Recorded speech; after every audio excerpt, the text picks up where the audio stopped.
Gregg is the top Republican on the Senate Budget Committee and a member of the President's Bipartisan Debt Commission. He's also the co-sponsor of a bipartisan tax reform plan with Democratic Senator Ron Wyden.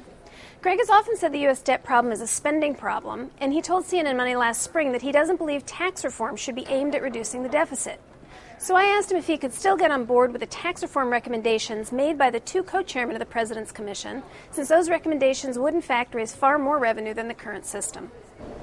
Well, I think you have to look at what they proposed. It was an incredibly creative and aggressive proposal. They essentially eliminated all the deductions and exemptions and then took the individual rates down dramatically. And they take the savings from eliminating all the deductions and exemptions, which is about $1.1 trillion.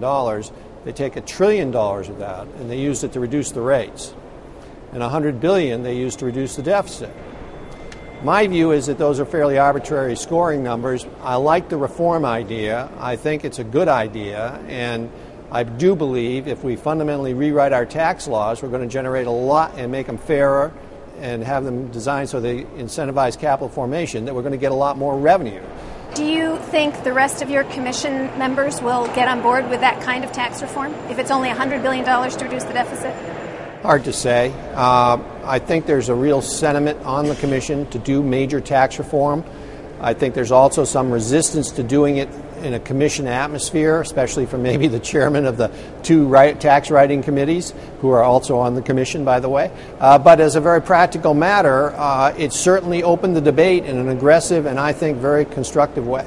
There's been a lot of pessimism about the Commission's ability to reach 14 of 18 votes to approve anything that could be sent to Congress. The reason for that pessimism is basically the partisan divide. Republicans don't want to see tax hikes. Democrats don't want to see spending cuts. How is either party serving the best interests of the country if neither side is willing to bend sufficiently?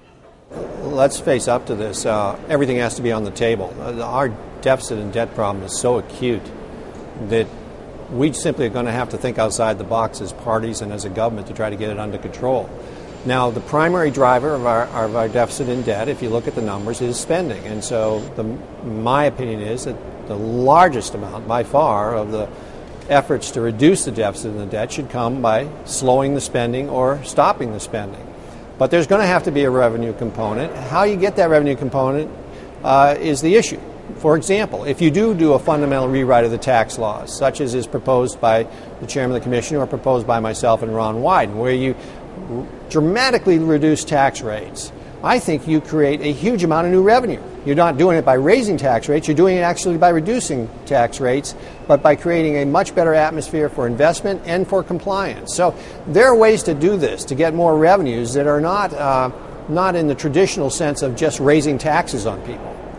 Let me ask you another tax issue, the Bush tax cuts. We have heard a lot of Republicans say, you know what's stopping job creation today is this uncertainty about the tax situation for people. But we just heard this week that Republicans are postponing their meeting with the president.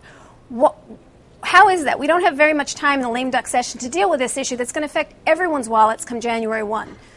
Well, because there's no consensus yet between the powers here in Washington, we need to extend the tax cuts, the tax rates. I don't even consider them cuts anymore. They've been in place for so long. Because if you were to raise taxes in the middle of this very slow and anemic economy, it would be a very unfortunate event. I think it would slow the economy even further and slow down our chances for recovery. So we should extend these tax rates. What kind of compromise are you willing to sign up for? I'm willing to sign up for anything that extends the tax rates for a reasonable period of time. I'd like to see at least 2 years. I think that the certainty that would come with 2 years is very important. But they have to be all the rates.